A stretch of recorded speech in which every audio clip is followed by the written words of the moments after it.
Hai semua, saya Cikgu Tang. Dalam video ini, Cikgu akan menerangkan belanjawan negara. Baik, apakah itu belanjawan negara? Belanjawan negara terdiri daripada hasil kerajaan iaitu T, tax. Hasil kerajaan terdiri daripada 3 iaitu yang pertama cukai langsung, yang kedua iaitu cukai tak langsung dan yang ketiga ialah merupakan hasil bukan cukai. Yang kedua iaitu belanjawan negara selain daripada terdiri daripada hasil kerajaan iaitu ia terdiri daripada perbelanjaan kerajaan iaitu G, Government Expenditure.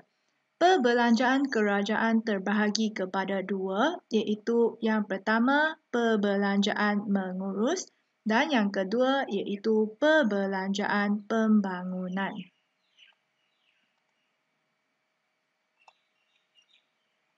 Seterusnya, kita lihat apakah yang didefinisikan sebagai belanjawan negara.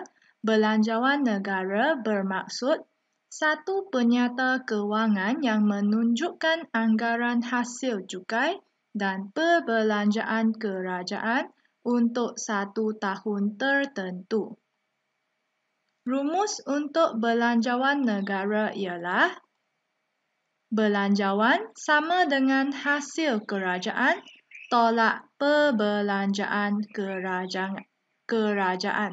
Ingat, dua kata kunci iaitu kata kunci untuk belanjawan negara ialah hasil iaitu T dan kata kunci yang kedua iaitu perbelanjaan kerajaan G.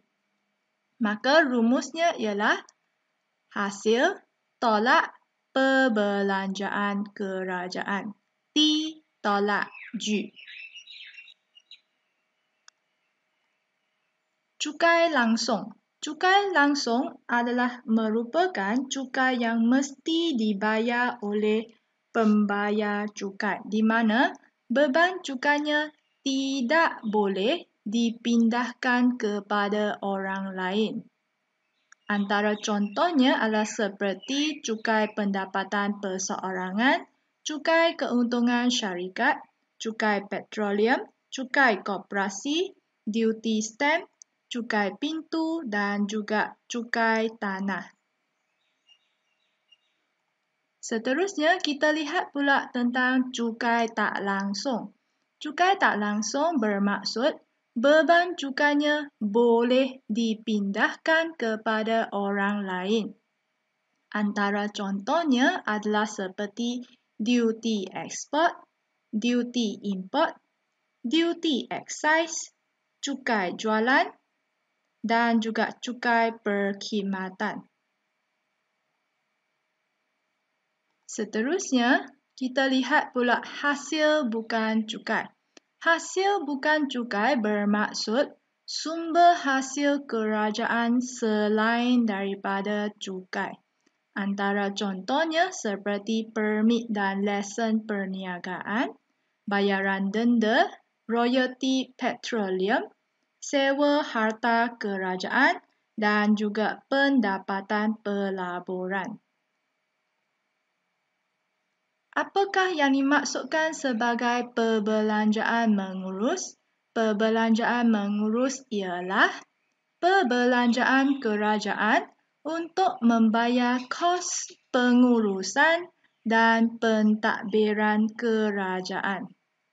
Ia merupakan perbelanjaan semasa dan ia bersifat berulang-ulang setiap tahun. Ingat kata kunci perbelanjaan mengurus iaitu ia bersifat berulang-ulang. Antara contohnya adalah seperti emolument.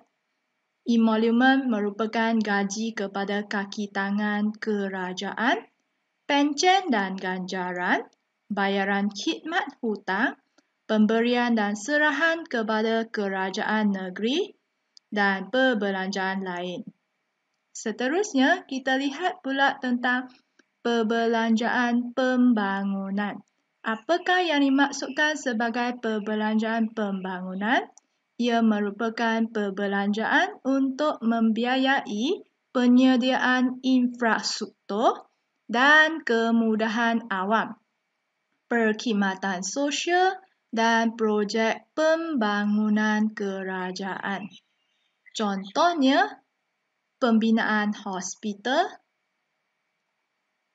pembinaan sekolah, pembinaan empangan, pembinaan MRT, dan dapat diperhatikan perbelanjaan pembangunan ini adalah tidak bersifat berulang-ulang. Dia hanya membinanya sekali sahaja.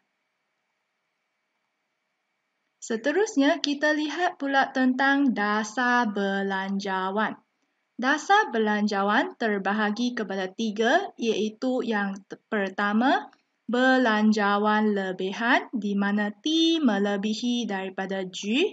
Yang kedua iaitu belanjawan kurangan ataupun belanjawan defisit T kurang daripada G. Dan yang ketiga iaitu belanjawan seimbang di mana T sama dengan G.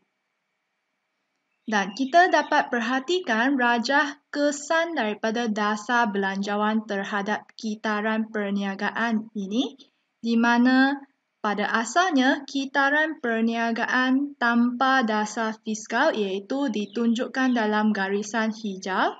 Seterusnya, apabila wujudnya dasar fiskal, kitaran perniagaan dengan dasar fiskal ini dapat mengurangkan inflasi contohnya dan dapat mengurangkan kemelesetan ekonomi.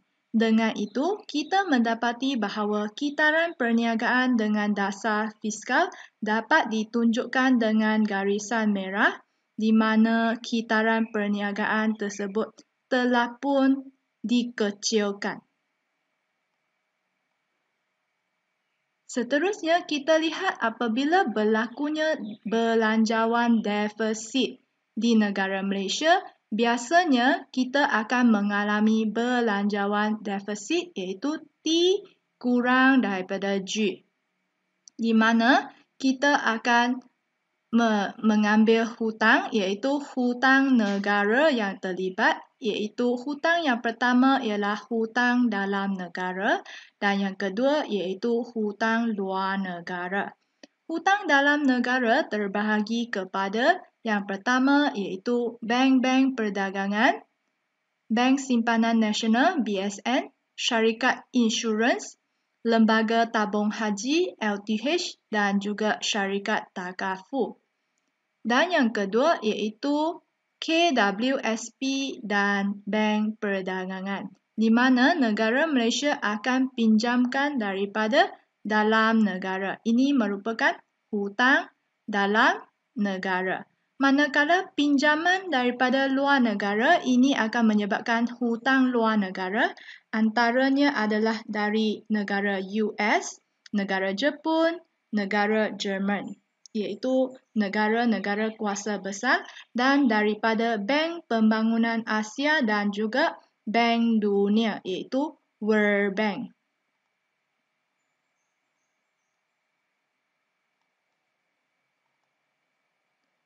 Baik, kita lihat pula cara untuk mengira belanjawan negara, di mana jadual menunjukkan hasil kerajaan dan perbelanjaan kerajaan dari tahun 2010 sehingga tahun 2015, semua dalam RM juta. Di mana diberi butirannya hasil cukai, hasil bukan cukai, dan juga jumlah perbelanjaan kerajaan. Diberi lingkungan tahunnya adalah dari 2010 sehingga 2015. Untuk menjawab soalan A, hitungkan jumlah hasil kerajaan dari tahun 2010 sehingga tahun 2015. B. Hitungkan belanjawan negara ini dari tahun 2010 hingga tahun 2015. C. Jelaskan kedudukan belanjawan negara ini dari tahun 2010 hingga tahun 2015.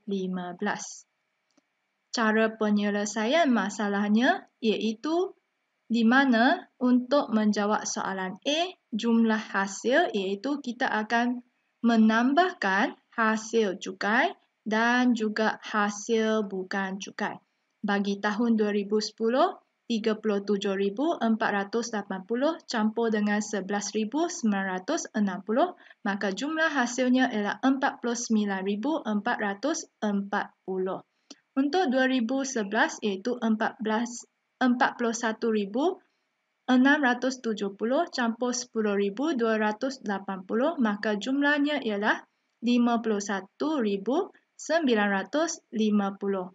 Bagi tahun 2012, hasil cukainya iaitu 46,990 campur 11,010, maka jumlah hasilnya ialah 58,000. Bagi tahun 2013, 43,620 campur 12,110, maka jumlah hasilnya ialah 60,410. Bagi tahun 2014, iaitu hasil cukainya 43,170 campur dengan hasil bukan cukai iaitu 11,880, maka jumlah hasilnya ialah 65,940. Bagi tahun 2015 iaitu hasil cukainya 36,310 campur 10,840 iaitu hasil bukan cukai, maka jumlah hasilnya ialah 64,590.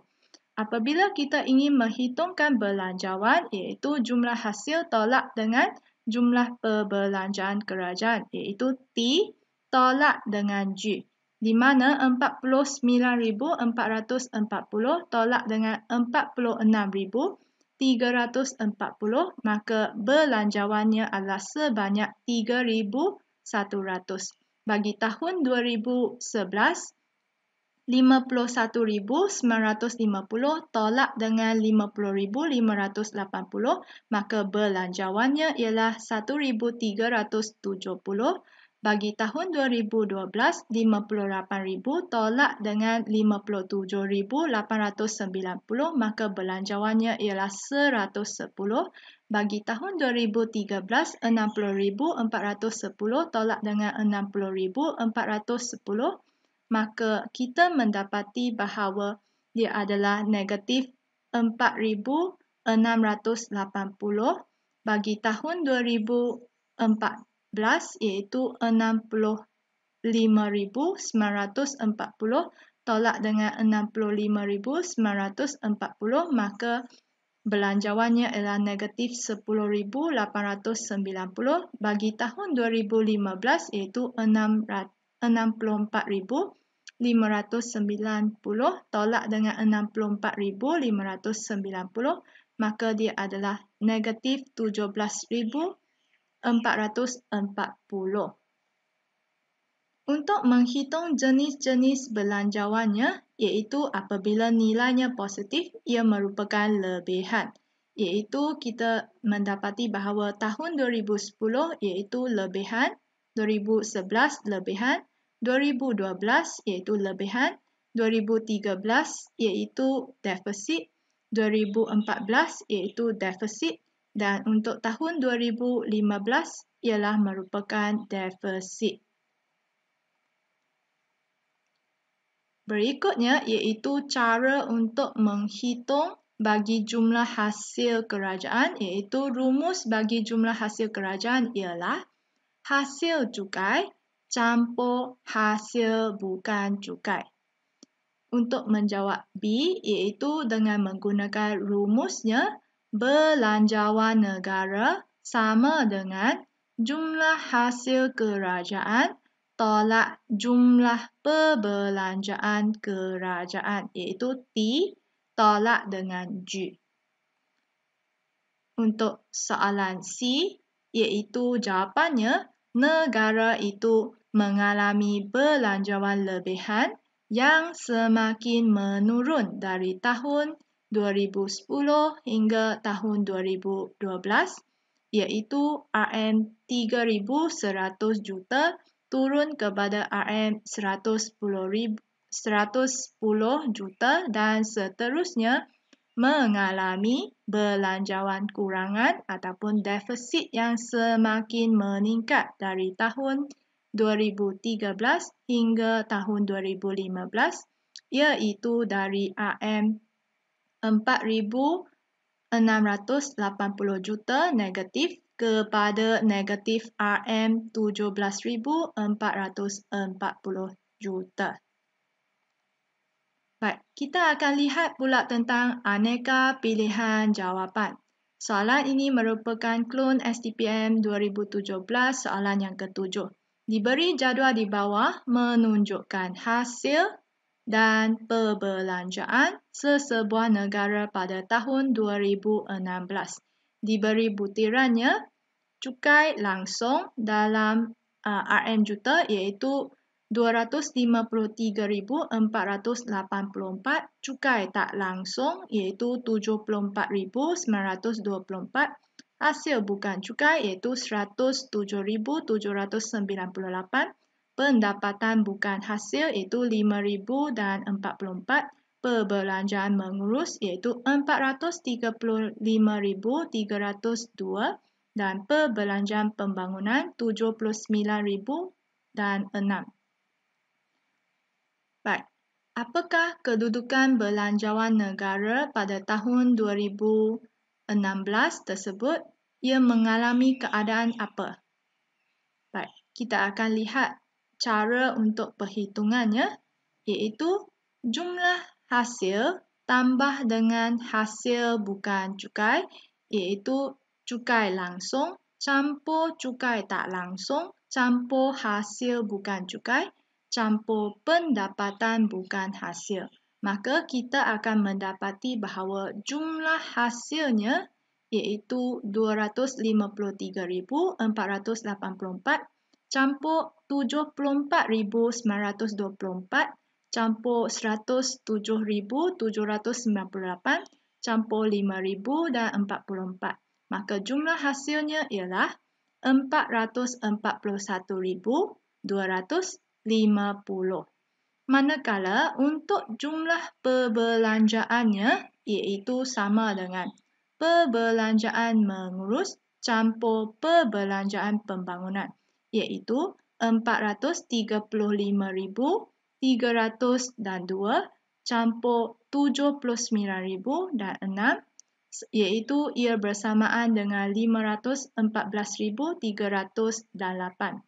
Maka untuk menghitung belanjawan negara adalah sama dengan jumlah hasil tolak dengan jumlah perbelanjaan, iaitu 441,250 tolak 514,308. Maka kita akan mendapati belanjawan negaranya ialah negatif 73,000 dan 58. Maka apakah jawapannya? Jawapannya iaitu adalah merupakan B. B iaitu kurangan sebanyak RM73,000 dan 58 juta.